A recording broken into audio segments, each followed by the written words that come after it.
প্রিয় মুজিব সৈনিক ভাই ও বোনেরা, আসলে আজকে যে মিছিলটা হয়েছে আসলে এটা আমাদের অত্যন্ত নেতৃত্ব দেওয়ার এগুলো মানে ভুল সিদ্ধান্ত হয়েছিল।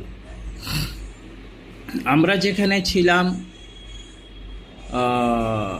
তোমার বসুন্ধরা তো পান্থপথের যে রাস্তাটা ছিলাম, এখানে যারা জয় বাংলা স্লোগানগুলো দিয়েছে আমাদের সাথে, আমরা যে মিছিলটা করেছি,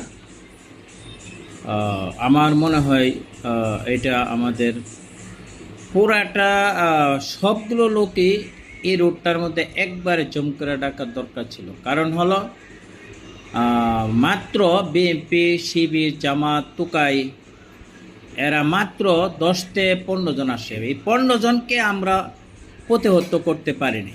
কেন পারি নাই? আমরা যারা জয় বাংলা লোক আছি তারা প্রত্যেকটা ছেলে সাহসী, কিন্তু আমরা যারা পেছনে থাকি পেছনের ছেলেগুলোকে ধরে পেলে, তাহলে পেছনের ছেলেগুলো যদি ধরে পেলে তাহলে এই ছেলেগুলোকে কেন এই আমরা যারা মিছিলে ছিলাম তারা কেন তাদেরকে প্রতিহত করি না?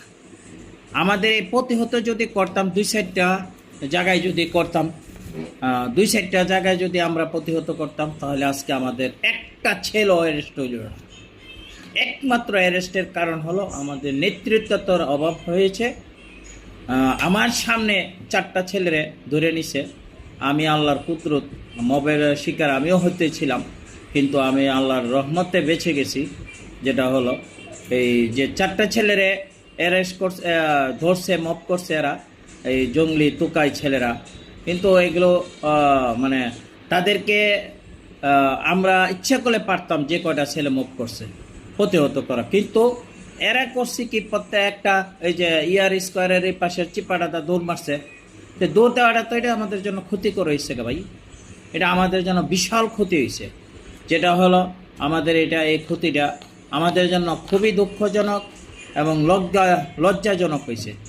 কারণ আমরা যদি এখানে প্রতিহত করতাম তাহলে এরা এত সাহস পেল না। এবং প্রশাসন কিন্তু ফার্ম গেট আর হইল আপনার কারণ বাজারের ওই পাশের মুখটার মধ্যে প্রশাসন বেশি ছিল। তারপরও প্রশাসন আমরা প্রতিহত করলে, যদি আমরা প্রতিহত করতাম, প্রশাসন মনে হয় না আমাদের সাথে কোনো ঝামেলা করত।